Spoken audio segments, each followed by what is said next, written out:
முதல் விஷயம் 2026க்குள்ள நுழையிறதுக்குள்ள இப்ப உட்கார்ந்து எக்ஸாக்டா எந்த குறிக்கோளை நோக்கி நீங்க இயங்கணும், எது உங்களுடைய பிரையாரிட்டி, உங்க உடல் நலம் சார்ந்து, மனநலம் சார்ந்து, உறவுகள் சார்ந்து, செல்வ வளம் சார்ந்து, சமூகத்தில் உங்களுடைய சமூக செயல்பாடுகள் சார்ந்து, என்னென்ன துறையிலெல்லாம் நீங்க முன்னேறணும்னு நினைக்கிறோம் அந்த துறையிலெல்லாம் என்ன செய்யணும்னு பிரையாரிட்டிஸ் லிஸ்ட் போடுங்க.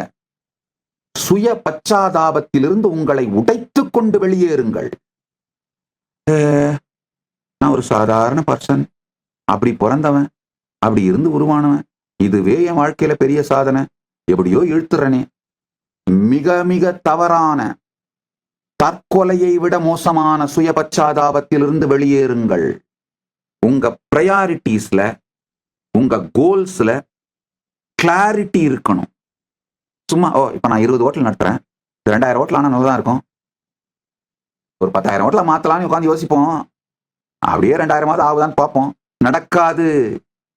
இப்ப 20 ஹோட்டல்ல இருந்து அடுத்த நிலைக்கு நான் என்ன பண்ணணும், இமீடியட் ஸ்டெப்ஸ் என்ன, இதுல சில ஸ்டெப்ஸ் எடுத்தா